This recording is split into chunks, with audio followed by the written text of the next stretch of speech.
everyone. Happy Friday. We are getting ready for the weekend, and I was sitting here working and I was thinking about all of you, as I always do, because you're always on my mind.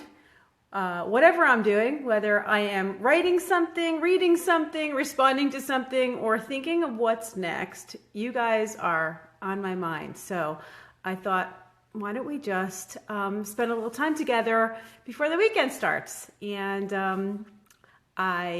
oh, here you guys go. Hi, welcome. Hi, everyone.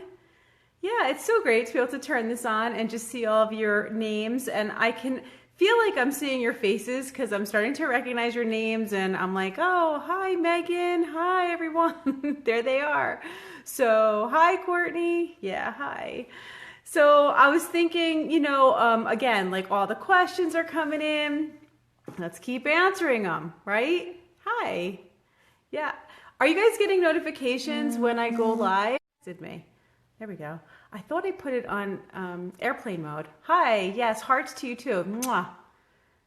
Are you guys getting notifications so that when I go live, it shows up in your feed or it announces or alerts you? Awesome. Yes. Okay, great. Fantastic. Yay. It's working. It's working. Oh, it's so good. Look at you guys. Oh my God. Everybody's ready for the weekend. Look how many people are here. It is a party.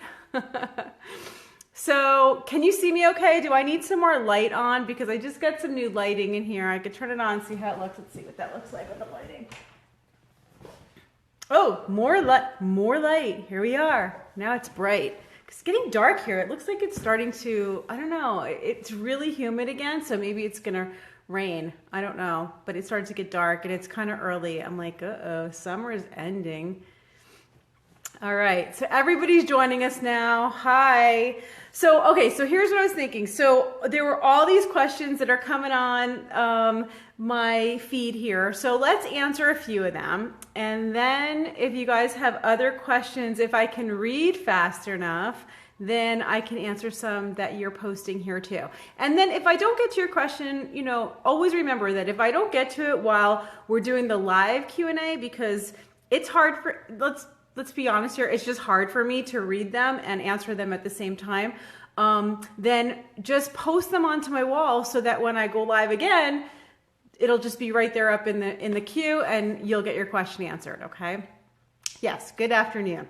Okay, so the other thing I'm gonna do is I'm gonna do a little prize today too, because we have some questions that related to storage and pumping milk and what kind of thing, what are people thinking? They're asking me about pumping, of course. So we have some pumping questions and some storage questions. And so I want to talk a little bit about that. And I thought, let's do a little Friday afternoon prize with that. So stay tuned because we're going to do the prize right here. Whoever's on the chat today, someone's going to win in the feed. So as soon as we get done, we'll do a random pick and someone's going to win that prize. Yeah, prizes are always fun.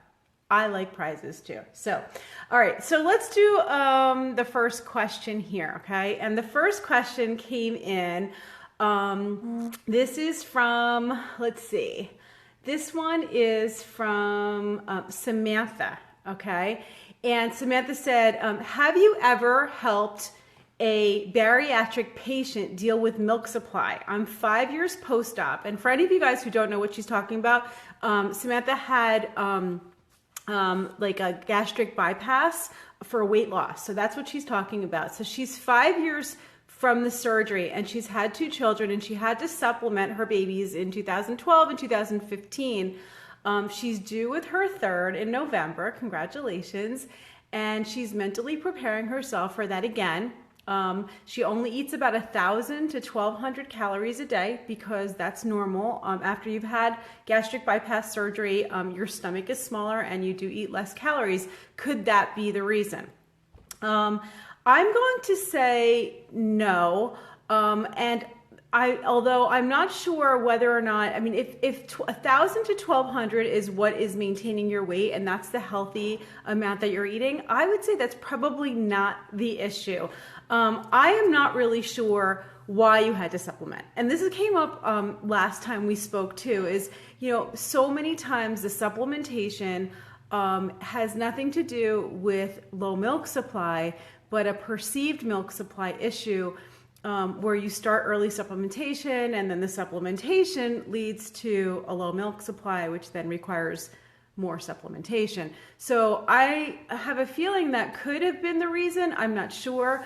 But there also could be additional nutrient issues with the gastric bypass. So that is a possibility. What I would say is that sometimes the other thing is that, you know, we expect our breasts to make a certain amount of milk every, 4 hours, 3 hours, when in fact, some people just need to feed every 2 hours and they can make the same amount of milk over a 24-hour period. And we talked about this too earlier in the week. Remember breast capacity and how you can't really change your breast capacity. So why would it be that some moms can wait 4 hours between feedings and some moms can have to feed every 2 hours? Their babies are hungry after every 2. That is not a sign that you necessarily have a low milk supply. It's a sign that your breast capacity can only handle a certain amount of milk per few hours, and you need to feed more frequently. So I'm not really sure that it's the calorie issues. It could be that, if you're not absorbing nutrients, that could affect you. But my guess is going to be more that the supplementation probably had nothing to do with your surgery and had more to do with what most people are dealing with, which is they think the baby's hungry every hour and a half, so there must be something wrong, I'm not making enough. Or they're trying to pump and determine how much they're getting by seeing what the pump can get out, which we know does not work, okay? The pump just doesn't get out what the baby can, and so it's not a good indication of how much your baby's eating. Or you do pump and you get a certain amount out and you get 2 ounces and you think that's not enough, when it actually is. So see how that can all lead to early supplementation. I would say that working with an experienced lactation consultant is the best way to go, Samantha. I think that regardless of the fact that you've had the surgery or whatever else is going on, your diet is probably a good, healthy diet. And the calories, I would say, probably not impacting it that much. But beyond that, the fact that you've had 2 children and had difficulty with milk supply, that alone, and for anybody else who's experiencing that, who's having their 3rd or their 2nd and had an issue with the 1st, that right there is enough of an indication to get support. So I would say be prepared, be optimistic, and really educate yourself. Take my breastfeeding class, learn about milk supply and supply and demand and all those other things so that you're prepared this time. All right, thanks for the question. Let's see, maybe we can find one and I can read fast enough here online to answer your question here. Okay, so let's see, Michelle. Okay, I'm gonna answer your question, Michelle. I haven't read it yet, but I'm gonna read it right now. And let's see if I can, oh, it opened without deleting you, yay. Okay, I have an important question. My baby keeps dropping percentiles in weight and the doctor is concerned. We had a 3-month appointment. He was 58th percentile at 1 month, 28th percentile at 2 months, and now 15th percentile. He is 87 percentile in length. He is exclusively breastfed, and I will not take extra feedings at the breast. I am, and I have no idea what the next part of this is, but that's okay, because let's just address these percentiles. This drives me crazy, okay? So what does this mean when we look at something that says, oh, the baby's in the 15th percentile or the baby's in the 5th percentile? What does it mean? It means that the baby is within normal, okay? It means on the high side of normal or on the low side of normal when you look at all babies. And again, what babies are we looking at? Because depending on the chart that your pediatrician is using to determine their growth, that right there is actually going to make a difference as to what percentile they fall into. And this is the part that's so crazy because they're not really looking at your baby, they're looking at a chart. And you're telling me that your baby has, 87 percentile for length? Obviously growing. Is the baby's head circumference growing? Is the baby gaining weight? Okay? The main thing is to find out first, Is the baby gaining weight? Is the baby satisfied? Does the baby have subcutaneous fat on their body? So many times I will actually look at a baby, and because they'll come to me, my clients will come to me because their pediatricians are saying baby's failure to thrive, the baby's dropping percentile on the chart that they're using. And when I look at the baby, I'm like, how does your baby look to you? Do you see fat on your baby? And they're like, yeah, the baby has rolls on them, okay? Babies with rolls typically are not failure to thrive. So maybe the baby is smaller. Maybe the baby is lean. Like you said, the baby's long, but not gaining a lot in fat. I would be more concerned if the baby's having no weight gain at all over time versus the baby's growing or gaining slowly and therefore dropping in percentiles as the baby's getting older. And again, let's go back for a second to the chart. All right, what's the deal with the chart? Depending on which chart they're using, some charts are based on, like the CDC charts are based on formula-fed babies, okay? And we know that formula-fed babies grow at different rates than breastfed babies. So if your baby's exclusively breastfed and then they're put on a chart that is based on formula-fed infants, sometimes they're gonna look too small, or they're not gonna look like they're gaining fast enough, or they're not keeping up, like you're seeing with the percentiles. But that's not the biological norm. We should be keeping all babies on charts that are based on exclusively breastfed babies. And the World Health Organization does have a chart that is specifically just all breastfed babies from around the world. It's the WHO chart. That's right. Good, Michelle. So that's the one. Okay, that's the one that they're using. That's good to know. Okay, so that at least the pediatrician is using the right chart. That chart is based on exclusively breastfed babies.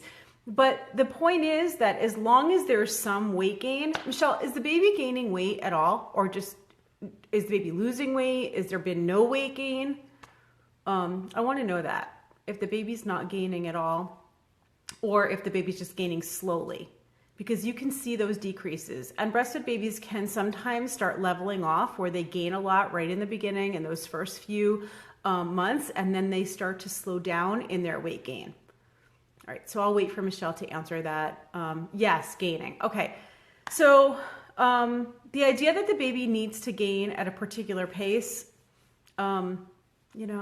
usually they want a lot more than what your baby's doing. And remember the growth spurts, they don't gain. This is something that happens a lot, actually, is that, people will find out, will be told that their baby's not gaining fast enough, as if there's something, gaining slowly. She said she wanted to stay on the same curve.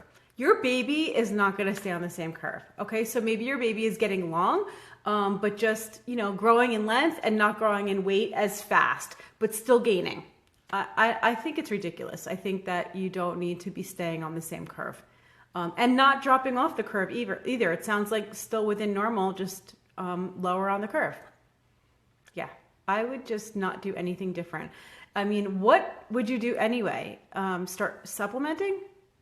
Decrease your milk supply because of it? Start overfeeding your baby? Like, what would be the answer to this anyway? Try to get your baby to gain? I've seen this happen where they try to start supplementing and it doesn't work anyway. Your baby's gonna grow at the pace that their baby wants to grow. And if you start overfeeding your baby, he's just gonna vomit. So I don't think it's a good thing, nor do we want them to really gain faster than their bodies need to gain. So my advice is you're doing fine. If the baby's gaining a little and growing and doing well and hitting milestones, not even a worry. Okay, so there you go. There you go. Okay. Let's see. Okay, let's answer a question. Okay, I'm getting able to read these now. I'm getting better at this. Let's see. So Mary Beth said, can you take cloth diapers when you have your baby at the hospital? Here's what I think. And I'm sure there's other people who might have other advice. The cloth diapers, typically I recommend waiting until you're home for a couple reasons. One is wait till the meconium's gone. And also the other thing is, you're at the hospital, so you don't want to be losing your cloth diapers. Typically it's fine to wait till you get home, but you can bring your own more less chemical diaper than the Pampers and stuff that you get at the hospital. So I would say you don't have to stress too much about bringing them with you. Have them washed, prepared, and prepped while you're, before you have the baby, so that when you come home, you can start right away. And you might want to use some of the throwaway liners for the meconium, because it could be so thick and sticky that it could really stick to your diaper, and that could be hard to get out. I would say if you really want to bring your diapers, you can. Just pay attention, because people, you want to make sure that you've got your hands on your diapers. They're valuable. So you don't want them tossed out. And then use the disposable liner so that you can have less of it sticking. The meconium is going to be coming in large quantities. All right, if anybody else has advice about that and they're doing it right now, you can also chime in. That's one thing that I didn't get to do myself, and I have a lot of regrets that I wish I had known. But 14 years ago, 12 years ago, the cloth diapers just weren't the same as they are now. So if I had one thing to do over, I always tell people, if I had one thing I could redo, it would be cloth diapering. I think it's fantastic. I think that it's great, not only for the environment, but the cost savings is crazy. But then mostly, and what I'm most concerned about, is just the chemical exposure to the baby of disposable diapers and what's in a disposable diaper. So, I thought about all these different things. I breastfed, I questioned everything. I, made sure I was avoiding toxins and this and that. And then they were sitting in these plastic disposable diapers, up against their skin 24 hours a day for almost 3 years. And I never really thought about what was in it. And I remember at the time, my sister had a baby, and she was cloth diapering, and she was using pre-folds, and I was just struggling to breastfeed at that point. And she was like, "Oh, you should do cloth diapering. It's good for the environment, and it's, it'll save you money. It's good for the environment and save you money." And I kept going, you know what? I can't deal with this right now. Had she said to me, it's way healthier for your baby, my ears would have perked up, and I would have probably tried. But in the end, I wound up helping a lot of other people to cloth diaper their babies. So I feel good about that, and I made up for it. So for all of you guys who are using cloth, kudos to you. I'm very happy for you. And those of you who are thinking about it, not sure why you do it or like how to do it, I do have a cloth diapering program that was filmed because I used to teach it in my store when I had my retail store, my learning center, and it was such a popular class that and most of the people that came into cloth diaper with me were like, "Are you nuts?" Like, they were not people that were thinking about cloth diapering. But once I explained it to them, and once they learned more about it, most of them chose to do it. So they're not the same as they were 15 years ago. There's some really cute things, and it's really, really easy, and it is really good for you. So I'm a big advocate. Let's go back to the questions here on the page, on my page, to answer what somebody posted here. I'm just looking here. Okay. Yes, I love cloth diapering too. Okay, so Lorena posted, "Hi Shari, I am in desperate need of help or advice. My 7-week-old has refused to nurse. This has been going on for 2 days now." Okay, I think one of the biggest mistakes was to supplement him with formula, supplement the formula to the baby. The baby just didn't seem full. So I would give him the breast and then supplement with 2 more ounces of formula. Now when I go to put him on the breast, he cries and gets frustrated. What can I do to calm him and to get him to take my breast again?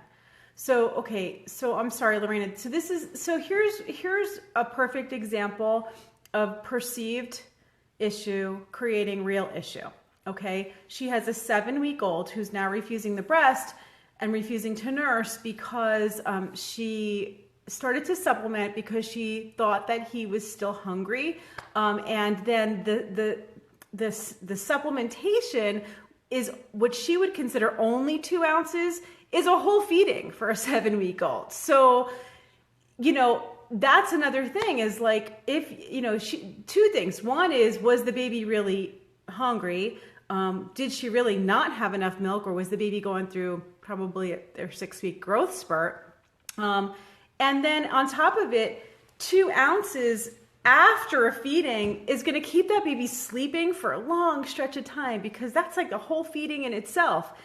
That means that the baby's sleeping, the baby's over full, and then the baby's not waking up to go back to the breast to stimulate the breast to make more milk, and then do that for a couple days. And of course, the baby is also getting the bottle of formula, which is pouring down, right? And they don't have to work for it. And so the baby is, 1, getting used to the fast satisfaction of that bottle, and 2, given a few days of going longer stretches between your feedings because of the supplementation, yeah, you could have decreased your supply, so the baby now does seem more hungry, okay?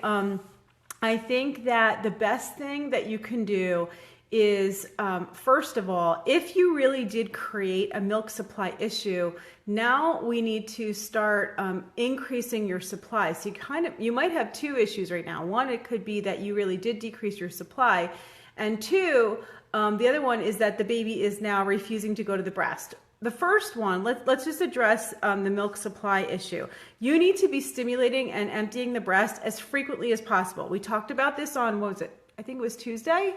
That you need to keep your breast empty. That means that whether the baby's nursing at the breast or you're pumping, you need to be doing that at least every 2 hours right now, around the clock, okay, even at night, to make sure that you're stimulating and demanding more of the breast, so the breast will start to produce again. Whatever damage has been done can be reversed with lots of feeding and expression of milk, okay? The second thing is getting the baby to want to go back to the breast.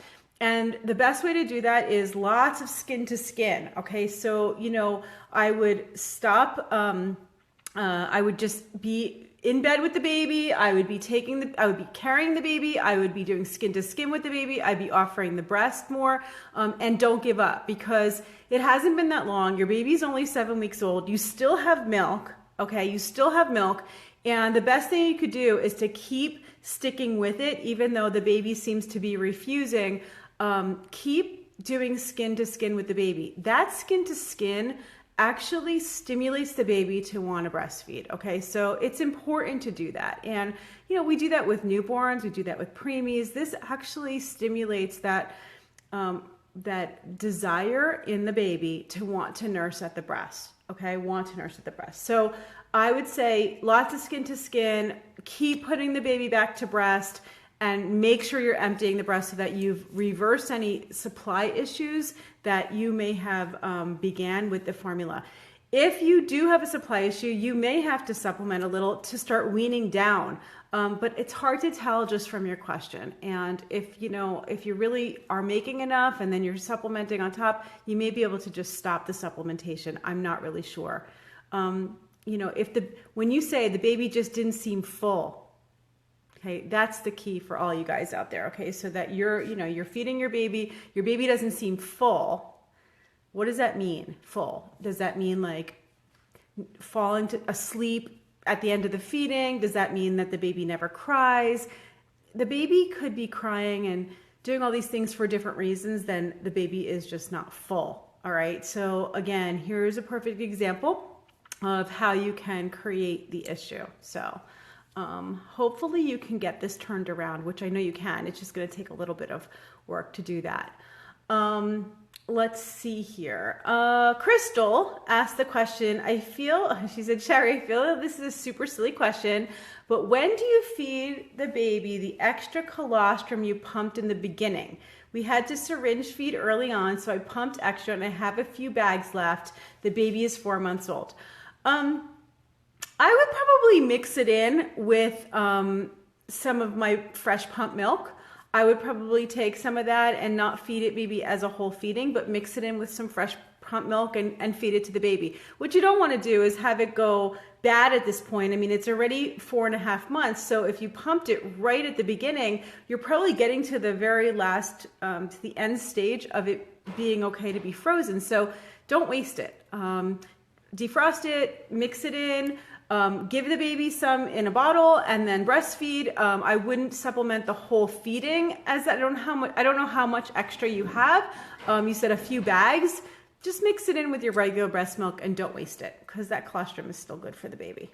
Okay, and speaking of that, let's talk about our little prize today and what I want to show you, okay? Because this is so awesome for all you guys who are pumping out there, okay? Here's the Evenflo Feeding pump, as you know, okay? But have you guys seen from previous chats that I did with you, these adapters? Has anybody used the adapters? These little bag adapters? Because they are awesome. I love this thing. Okay, this is the adapter, all right? And these are the milk storage bag adapters for Evenflo. And let me show you how this works, okay? So normally you're pumping into the flange here, and it's going down into the bottle, okay? And instead of pumping directly into the bottle, you decide you want to pump into the bag, which can really save you from having to wash, and especially if you're going back to work, this is great so you can store it. These little adapters screw right on to the flange, okay?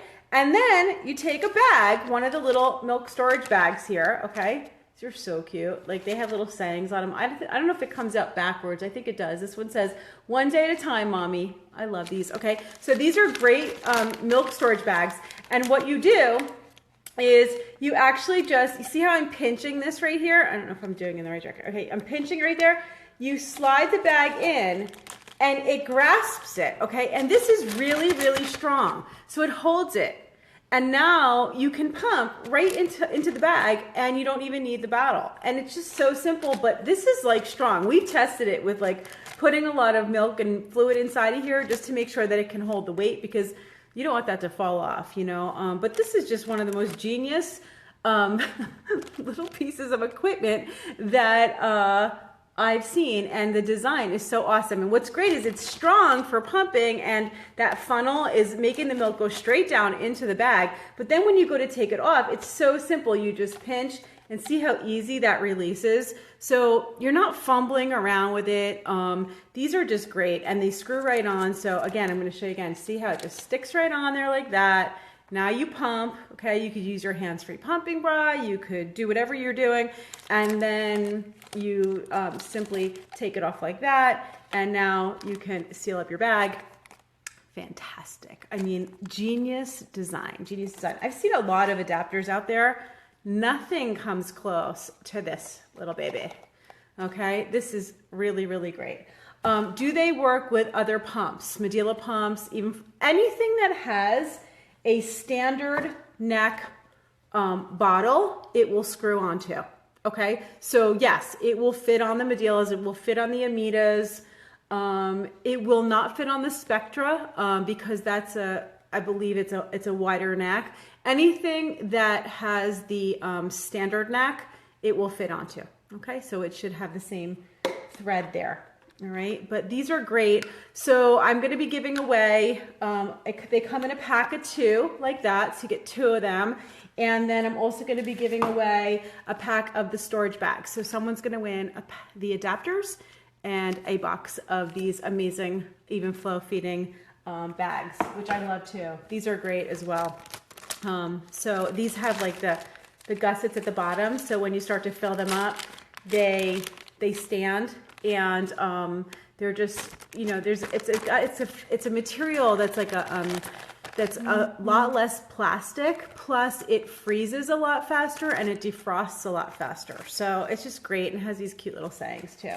So I love the bags, and it works great with those bags. Okay, so someone's gonna win. Will the adapter fit the Hygia? I think the Hygia, does it have a standard neck bottle? Anything that has a standard neck bottle, it's going to fit. I don't know whether it has a standard neck bottle. That was hard to say, or not. But if it does, then it will fit. Okay, so you can use them. And somebody said can't find them. You can find them online. You can find them. I was just in Walmart. I just saw them there in Walmart. They're in Babies R Us. They're in Bye Bye Baby. I think they're in CVS too. I definitely saw them in Walmart. So yeah, and you can go online. Just do a little Google for the Evenflo milk storage bag adapters. You will find them. You'll find them. Okay. Let's see. I have one more. Oh, you know what? Yesterday, okay, so, and Marie's going to post. I actually spoke with Marie. Marie posted on my wall. This was great, okay? And she'll follow up to talk about this too. I wish she was on with us right now.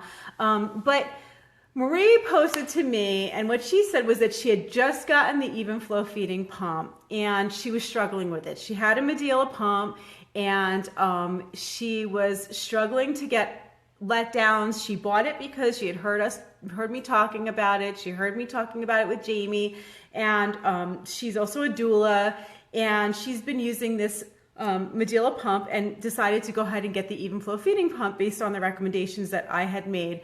And she was really struggling to get enough milk with the Evenflo Feeding pump.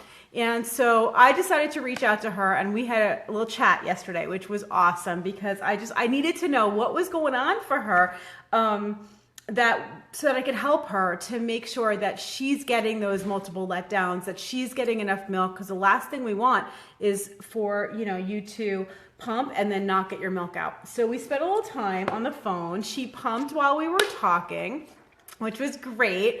And we talked about the idea that this pump actually has, it works differently than like a Medela pump where you're actually doing the controls yourself, okay? The other thing that it works differently with, and this was something that she had pointed out, was that the soft silicone flange was so comfortable that she wasn't really feeling, I think she had gotten used to like the pump being really, really strong and it almost hurting. And I see that and hear that from moms, that it's like you think it's supposed to hurt and it's not supposed to hurt. And so this didn't feel like much because it was soft and cushiony, and it was working. So, but for her, she wasn't getting enough milk out because she wasn't able to stimulate that second letdown. So what I mean by that is she put the pump on, she could get the first letdown, the milk would start to flow, she would increase her suction and decrease her speed, and then after a little while, the milk started to slow down, but she couldn't get that second one to start expressing again.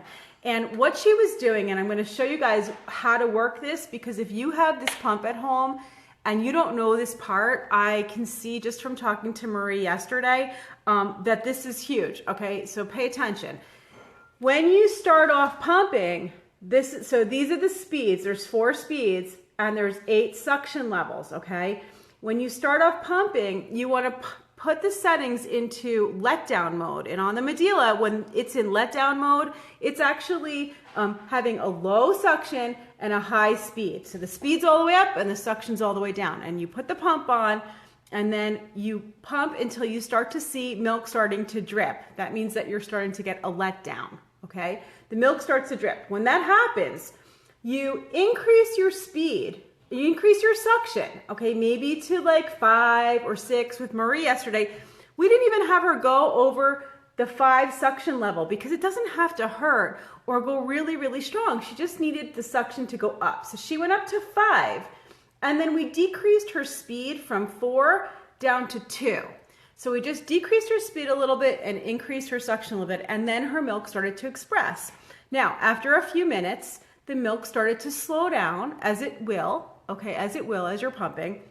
And instead of what she was doing, see, because at that point, what Marie had been doing was she was turning her suction all the way back down again and turning her speed all the way up again and trying to stimulate the second letdown. But that's not how you stimulate the second letdown, okay? That's how some of the pumps with the letdown buttons will work, but that's not actually how you're supposed to do it. What you need to do is once you get your suction up to where it's comfortable and you're expressing milk, as soon as you see the milk starting to slow down, all you have to do is increase your speed up again till you see the milk starting to flow again, then decrease it back down and leave it there. So you're only playing with your speed to stimulate the second or the third or the fourth letdown. And it works, okay? Your suction's staying the same, your speed's going up and down for the second and third, fourth letdown. We did this together, and it was just so amazing to like listen to her on the phone as we were doing it. And I said, how's it gone? And she said, oh my God, it's starting to pour again. Oh my God, I'm getting more than I normally do. So literally, it was just about learning how to use the pump. And that's why this information is so important. So important. Yes, Atara, it does come with these instructions, but I also, if you go back through my videos, like on Facebook, do you guys know that I have like a video collection of like 700 videos, okay, on my website? So if you go to my website, which is mybabyexperts.com or sharicriso.com, it will link you right there. You can watch like 700 videos in my library that are all free. If you go on my Facebook wall, you can watch all of my breastfeeding Q&As and all of my breastfeeding videos on like using your speed and suction controls, or how to, fit your flanges, or what's in an open and closed system, or what if you have oversupply. I have so many videos and they're all in playlists. So just go over to my page, click on the video section, and then look at my playlists there, okay? Because I think they're a little hidden, but they're there. And then there's some amazing, great videos with all this information in them. And then on my website, you've got like 600 or 700 videos of all those past episodes of my web TV show that I did for years on cloth diapering, on siblings, on toxins, on, oh my God, on car seats. I had every expert. So there's so much to watch, and you guys will laugh because I look different. I got my curly hair. Everybody knows when I post something from a couple years ago because my hair was curly back then. But you can watch all that, all right? And then if you want to take my classes, those are not free unless you get the pump. They are free with the pump. They come with the pump. But if you just, you have your pump already and you don't want to get another pump, you can always go to my website and buy the classes too. And there's also cloth diapering classes we talked about today. Somebody else said something about that. Is this the pump that I helped to design? Yes, this is the pump that I helped to design, Samantha. The Evenflo Feeding is the pump that I helped to design. So yeah, and go watch the cloth diapering ones. Yeah, there's actually a lot of episodes on cloth diapering. There's a lot of episodes, and I have like a bunch of experts. Julie from Rumperoos was on with me so many times, and my friend Jen, who was cloth diapering twins, and she's actually the one in my DVD with me. Jen, who's like showing us how to wash cloth diapers, and the DVD goes through all of that. So, okay, so yeah. So this is all great. I mean, I think this is really great information. I'm really happy that you guys are posting your questions on my wall, because it's actually getting me to say, we need to go live, okay? Yeah, you need this pump. And even if you weren't one of the winners for this pump is so affordable for most moms. It is available through insurance. Oh, let's talk about that for a second, because this is crazy. Okay, so somebody asked me about like all these other pumps because their insurance doesn't cover the Evenflo Feeding pump. I want to say this, okay, and I want to correct this whole idea that your insurance doesn't cover the pump. That is not true. Your insurance does not decide which pump you are allowed to have. Okay, your insurance is not making the decision on which pump you can get. Let's just make that clear. Your insurance is going to make a decision on how much they'll reimburse for a pump. Your insurance might make a decision on what kind of pump you're allowed, like a single electric, a double electric, a manual pump. Or your insurance might make the decision on where you can get that pump, meaning like which medical distributor or DME that you can get that from. But they're not saying, oh, you can't get this pump. What's happening is, if you call one of the distributors that maybe you've called, one or two of them, and they don't carry the Evenflo Feeding pump, they're not offering it to you.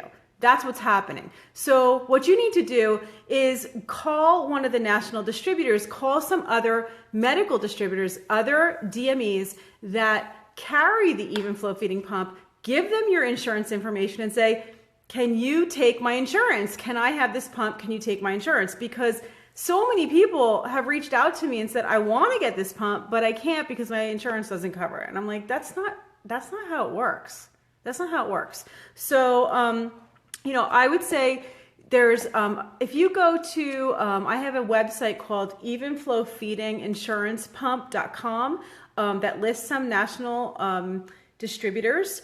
And there's also another one called Ashland Medical Distributors. I can't remember so you can go there. They carry the Evenflo Feeding pump and you can get it from them. Okay, so yeah, she's saying that's so true. I had research, she had to research a few DMEs before she found the pump from the DME. Awesome. Ashland Health was one of them. Thank you so much. Okay, this is what I'm saying. Don't give up and not get the pump that you want. Now, if it's not the Evenflo Feeding, fantastic. Get the one that you're looking for, whichever one that is. But don't just take the first, you know, whatever someone says on the other side of the phone. They're just buying whatever they're buying what they buy and they stock what they stocked. You're asking me to repeat that site again. Okay, hold on a second. I'm going to get you the exact, it's Ashland Health, but I want to get you here, ashlandhealthrx.com. Okay, Ashland, ASHLAND, healthrx.com. Okay, and that, I know they do carry it. They're great over there. And give them your insurance information. Okay, there's also yummymummy.com. There's also betterlivingnow.com. They're all national. They all carry the Evenflo Feeding pump, and they can all help you. All right, and they can at least tell you. You can give them your insurance information, and they can tell you, yeah, we take your insurance, but you wouldn't even know that. Okay, so and if you're not getting anywhere, go to Evenflo Feeding InsurancePump.com and go down to the bottom, and there's like a little section where you can put in your information, and someone from Evenflo Feeding will get back to you to help you find one. So, all right. So let's say goodbye for today. Okay, it was awesome to spend time with you guys. As always, I love this, and I hope you love it too. Keep posting your questions because I love answering them for you, and hopefully this is helping you guys out. I will announce a winner as soon as we get off. We will do a random drawing, and we will announce a winner. I'll post it right here for you guys, and then the winner can send me back their information, and we'll send you out your milk storage bag adapters and bags, okay? Have a wonderful weekend if I don't see you sooner. And I'll talk to you soon. Bye. Love you. Mwah.